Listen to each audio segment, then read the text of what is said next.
श्री स्वामी समर्थ. नमस्कार मित्रांनो, उद्या आहे 25 जून रोजी निर्जला एकादशी. हिंदू धर्मात वर्षभर अनेक एकादशी येतात, पण त्यामध्ये निर्जला एकादशीला सर्वात श्रेष्ठ आणि पुण्यदायी एकादशी मानले जाते.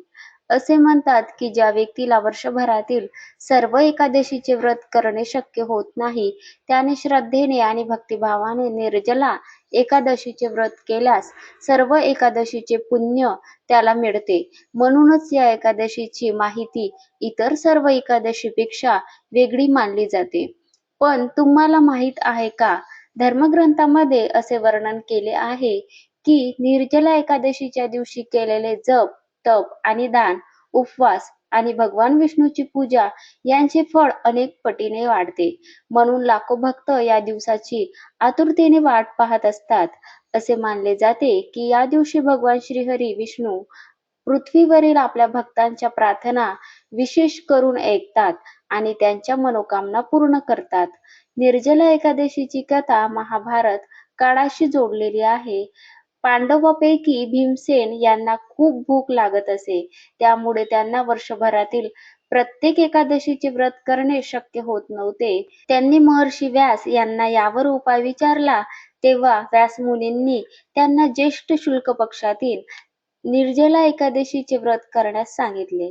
त्यांनी सांगितले की या एका एकादशीचे व्रत केल्याने सर्व एकादशीचे पुण्य प्राप्त होईल. भीमसेन यांनी हे व्रत केले आणि त्यांना सर्व एकादशीचे पुण्य प्राप्त मिळाले. त्यामुळे या एकादशीला भीम एकादशी किंवा पांडव एकादशी असेही म्हटले जाते. निर्जला या शब्दाचा अर्थ आहे पाण्याशिवाय. या दिवशी उपवास करताना पाण्याचाही त्याग केला जातो. निर्जला म्हणजे जलाशिवाय राहणे. मात्र प्रत्येकाची शारीरिक क्षमता वेगळी असते, त्यामुळे ज्यांना उपवास त्यांना ज्यांना पूर्ण निर्जला व्रत करणे शक्य नसेल, त्यांनी आपल्या प्रकृतीनुसार तब्येतीला झेपेल तसा उपवास करायचा आहे. फळाहार, दूध किंवा उपवासाचे पदार्थ घेऊन व्रत करावे. श्रद्धा आणि भक्ती सर्वात महत्वाची असते. निर्जला एकादशीच्या दिवशी आपल्याला ब्रह्ममुहूर्तावर उठून त्यानंतर स्वच्छ आणि शक्य असल्यास पिवळ्या रंगाचे वस्त्र घालायचे आहे, कपडे घालायचे आहे. पिवळा रंग भगवान विष्णूंना अत्यंत प्रिय मानला जातो.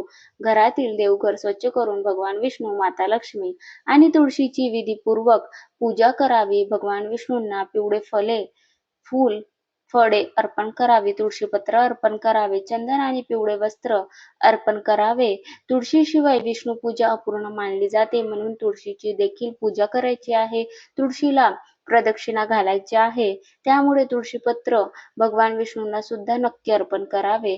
या दिवशी ओम भगवते वासुदेवाय किंवा ओम नमो नारायणाय या मंत्राचा जप करणे अत्यंत शुभ मानले जाते.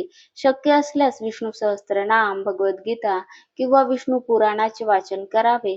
यामुळे मन शांत राहते आणि भगवान विष्णूची कृपा प्राप्त होते असे मानले जाते. या दिवशी निर्जला एकादशीच्या दिवशी दान धर्माला विशेष महत्त्व दिले गेले आहे. विशेष करून पिवळ्या वस्तूचे दान केल्यास भगवान विष्णू प्रसन्न होतात असे धार्मिक मान्यता सांगते. या दिवशी हळद, हरभरा डाळ, तूर डाळ, केळी, बेसन, पिवळे कपडे, गूळ, हरभरा, पिवळ्या मिठाया, पिवळी फळे किंवा अन्नधान्य यांचे दान करणे शुभ मानले जाते. उन्हाळ्याचा काळ असल्याने पाण्याचे दान, ताकाचे दान, माठाचे दान किंवा तहानलेल्या लोकांना पिण्याचे पाणी देणे हे देखील अत्यंत पुण्याचे काम मानले गेले आहे. धार्मिक मान्यतेनुसार दान केल्याने केवळ पुण्यच मिळत नाही, तर मनातील अहंकारही कमी होतो. त्यामुळे या दिवशी आपल्या क्षमतेनुसार गरजू लोकांना मदत करावी.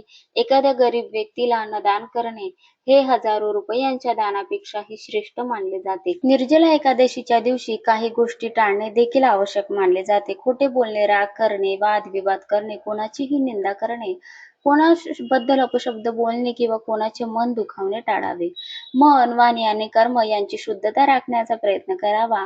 या दिवशी शक्य तितका वेळ भगवान विष्णूंच्या नामस्मरणात घालवावा. एकादशीचे व्रत हे केवळ अन्नाचा त्याग करण्यासाठी नसते.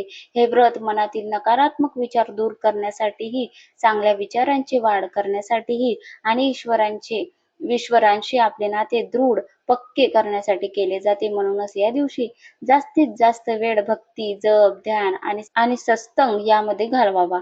असे म्हटले जाते की निर्जला एकादशीच्या दिवशी केलेले एक तुळशीपत्र अर्पण हजारो सुवर्ण दाना इतके पुण्य देते. त्यामुळे भगवान विष्णूंना श्रद्धेने तुळशीपत्र अर्पण करूया. त्यांची मनापासून प्रार्थना करावी.